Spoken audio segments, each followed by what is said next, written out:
Stephanie Milky here, aka KetoMom, or often called mom, sis, Steffi, daughter, wife, aunt, and friend. Just like many of you, I carry a lot of titles. My favorite title is mom. I should probably say wife, which takes a lot of my time. But let's be honest, if you want to do something and do it well, you will make the time for it. Commitment is hard because we find ourselves overcommitted, but when you practice prioritizing, you will find out what is actually important and what you can let go. With the KetoMom podcast, you will learn together how to manage our time, commit to the most important things in life, and I will equip you with the tools you need to feel qualified each step of the way. My name is Stephanie Milky, and welcome to the KetoMom Secrets podcast.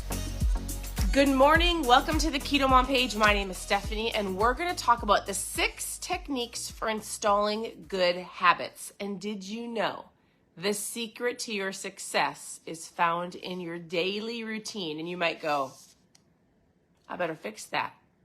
Yes, you better. All right, we're going to dive into this book. It's called The Compound Effect. As you're tuning in, where are you tuning in from?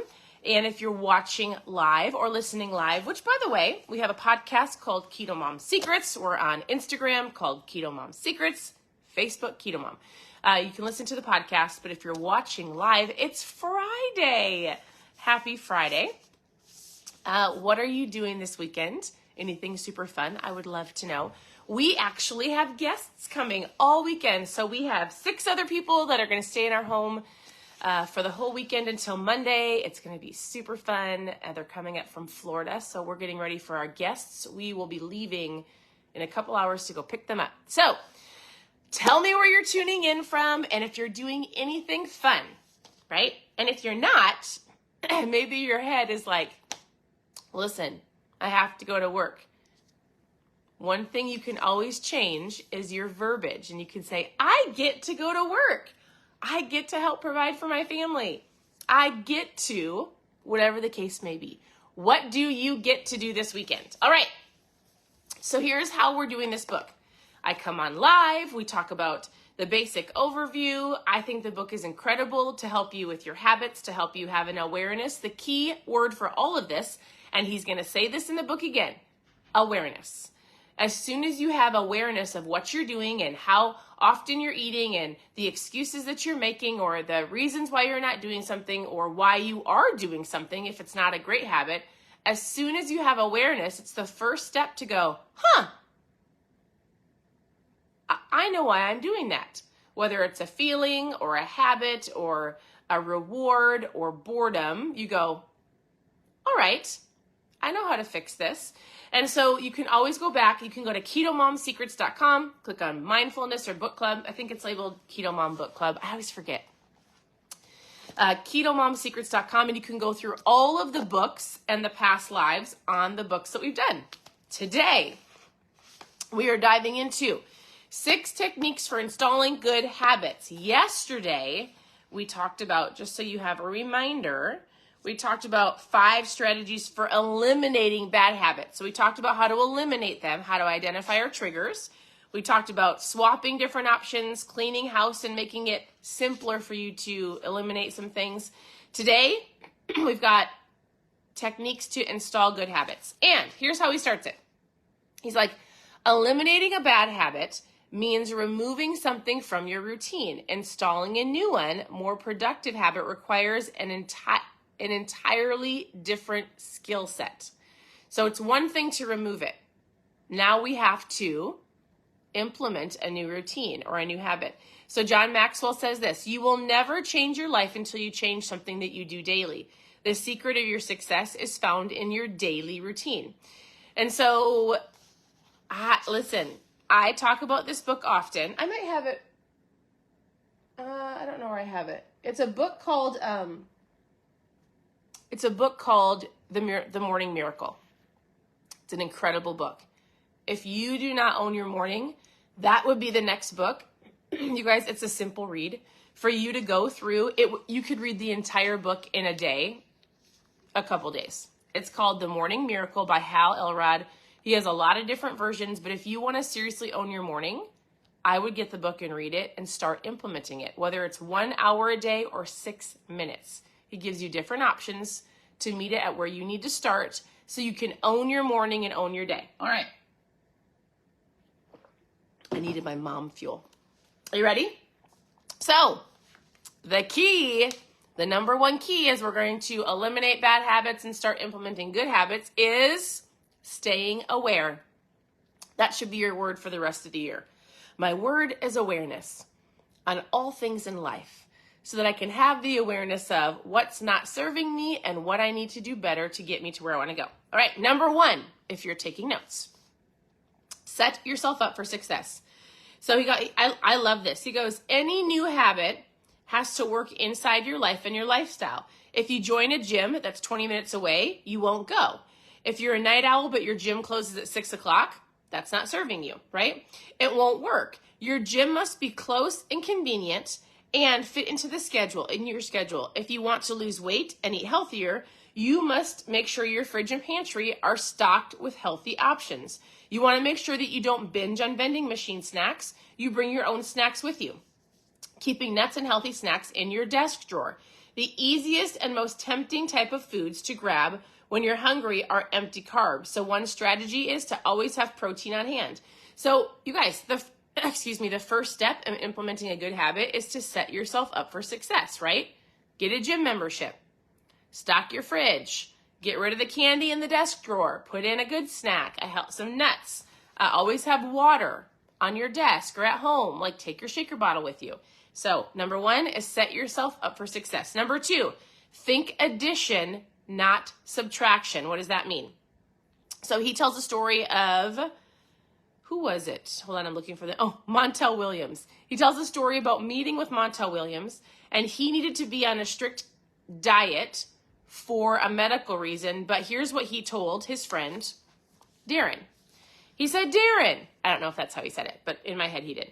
He goes, it's not so much that you attempt to take out something out of your diet. He goes, I've rephrased something, and instead of thinking of all the things I can't have, I start thinking of things I will have or I'm going to have. So instead of thinking, he goes, I think of addition, not subtraction. So, because he was doing it for medical reasons, right? But in general, if you're like, I can't have that. I can't have that donut. I can't have that birthday cake. I can't.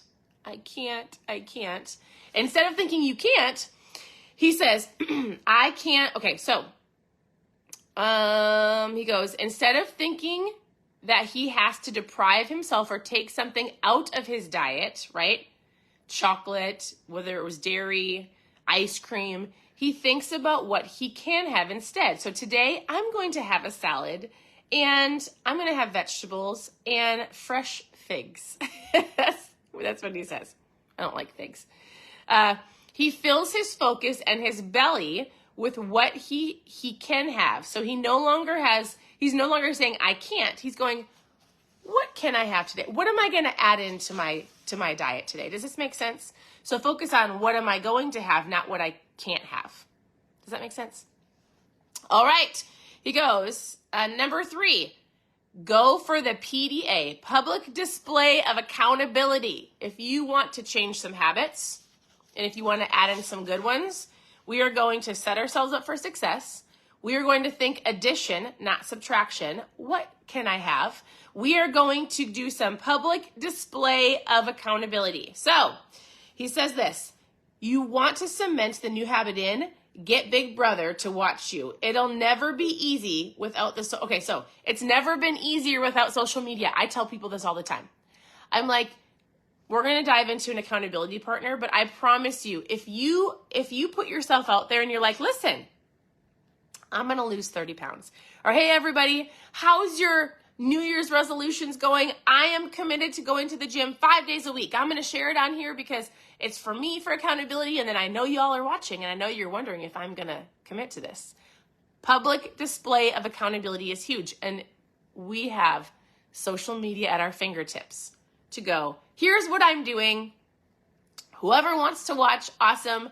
It's really because every single day I have to post my workouts, which holds me accountable. If you watch, great. If you don't, I don't care. It's to hold me accountable.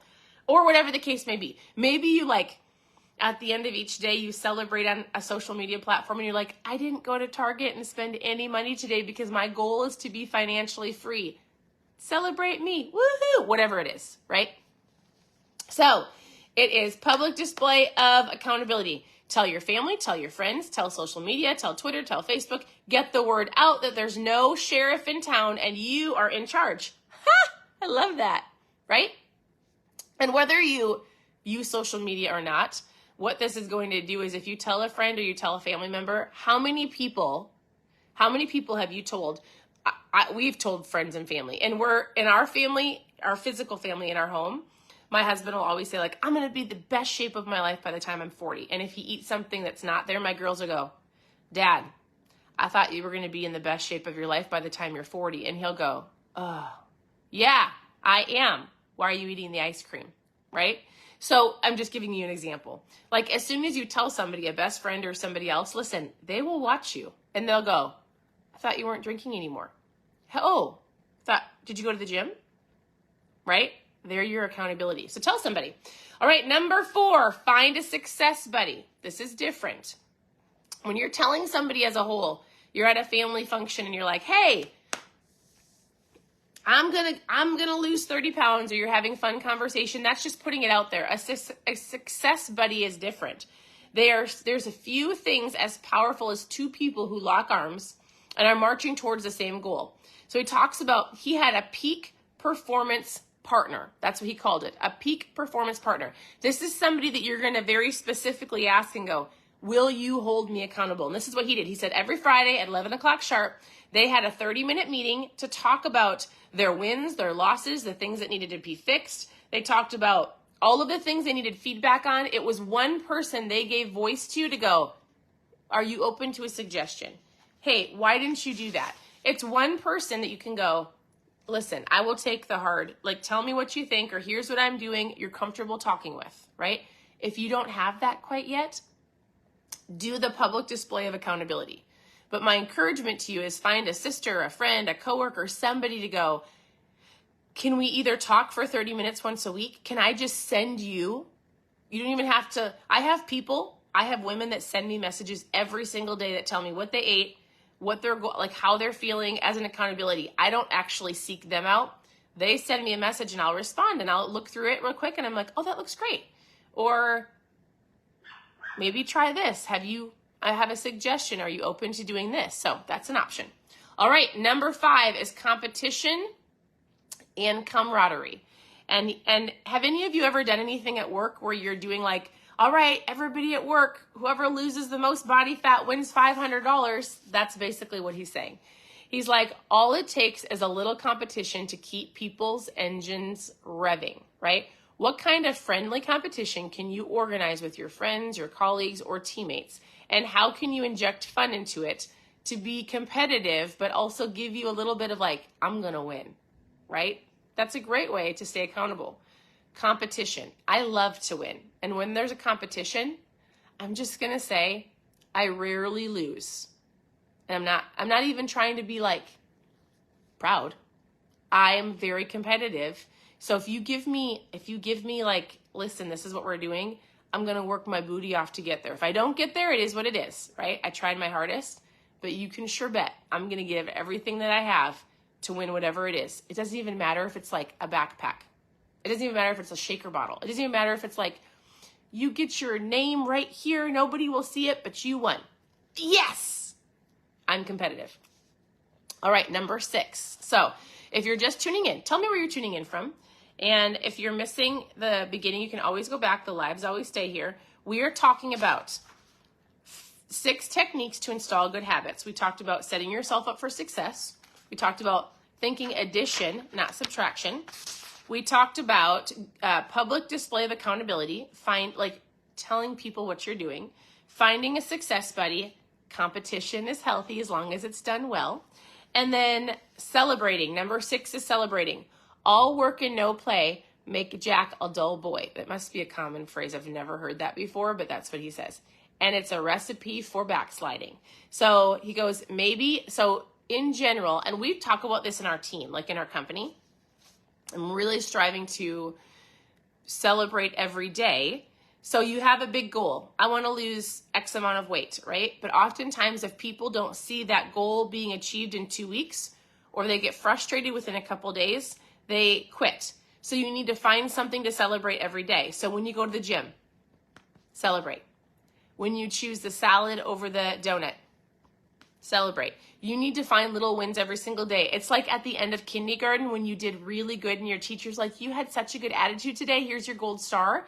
You need to give yourself a gold star every day. And so he says this, give yourself a gold star, or make time to celebrate yourself every day. It could be take a relaxing walk or a bath or reading a book that's a fun book, or a bigger milestone could be like booking a massage, going to dinner at your favorite restaurant, whatever it is. Celebrate yourself daily. It's super important. Good job, Stephanie. You went for a walk. Hey, good job. You actually chose to this instead of this. Celebrating is important. He says, change is hard. There is one thing that 99% of failures and successful people do in common. They all hate doing the same things over and over again. The difference is successful people do them no matter what, right? I'll tell you this, it's not that I love to always go to CrossFit. I sometimes look at the workouts and I'm like, this is gonna stink. And I still go. Or choosing certain foods or not participating in certain things. Like, listen, I sit at CrossFit every day, not 7 days a week, but when I go. And there are times where I'm working out that my own mind goes, cut it short. Oh, I think you're tired. Nope, we're not going to do that. Maybe you should end early. Nobody's going to know that you skipped 10 reps. You guys, I know. I have been working on self-development for 8 years, and I still have to take my mindset captive. I still have to go, stop it. No. And I have to replace those things that try to get into my head and say, I only will cheat myself. Listen, I don't care if other people are watching me. I know what I need to do. I will cheat myself if I let my mindset tell me what it's trying to tell me, right? Because our body's going to go, I'm tired. Hey, you're tired. I think you're tired. And I can go, I can do one more rep. Listen, you hear certain phrases from people. I hear my dad in my head often. He'll be like, listen, if you cut corners in life now, you'll cut corners in life for the rest of your life. It's not serving you. Right? And so you do hard things. And so you might watch somebody and go, but it's easier for you. It isn't easier. It's a choice. And every single day you make choices and I make choices and I have the same voices that you do. I just know how to conquer them and tell them to stop it because I've been working on it over and over again. And I'll say stop or I'll say no, or I'm like, dumb. I'm going to keep going. I'm not going to quit. And then I'll say, I can do this. I can do this. One more rep. Like, it's a choice. Every single day you get to choose to do things that are going to help you long term or to give up. The only way you fail is if you quit. So if that's the one phrase that you run in your head when you're making a choice or you're not wanting to go to the gym or you're not wanting to do whatever it is, the only way you fail is if I quit. Successful people do the things every single day that unsuccessful people won't. It's not a secret. Well, there's one more secret. Are you ready? He's like, all right, one more thing to tell you, and then we'll wrap up this chapter. He goes, when it comes to breaking old habits and starting new habits, here's what you need to remember. To be patient. You're like, If you had one word, it would be awareness to start it off. Like, let's like bookend this, right? We're going to start off with awareness. We're going to work through all of these things that we're learning to take out bad habits and implement new habits. And then we're going to bookend it. At the end, we're going to have patience. Awareness, patience, and all of the things in the middle are your journey. And you can do it with patience over time. You will get there. All right? So this is the book that we're going through. We'll continue to go through it. It's going to be super great. I enjoy this book. I think it's a great book for you to go through and actually read some of the stories. And we go through a majority of it on the page, but it's a great book to grab. Reach out with questions. Happy Friday if you're watching live. Thanks for tuning in. If you have questions, you can ask them below. You can send me a message. You continue to tune into the page. It's going to be a super fun weekend. KetoMomSecrets.com for any other books we've done in the past or recipes or how to get started or drinking ketones. I'll be heading to the post office later this afternoon, to drop to drop off some ketone trial packs. If you've never tried them, post trial in the comments. We've got a super fun summer slim down bundle that we'll be doing. We're doing this. We're starting the 60-hour keto reboot on Sunday, so make sure you tune in here. And if you already have it, make sure you're in my customer group. We're going to be doing this and the entire slim down in July and August. So if you need like a kick in the booty, if you need something to walk you through the rest of the summer, post summer slim down bundle, summer bundle below, and we'll chat. I'll show you what it is. Otherwise, thanks for tuning in. We'll talk to you very soon. Have a wonderful morning. Bye.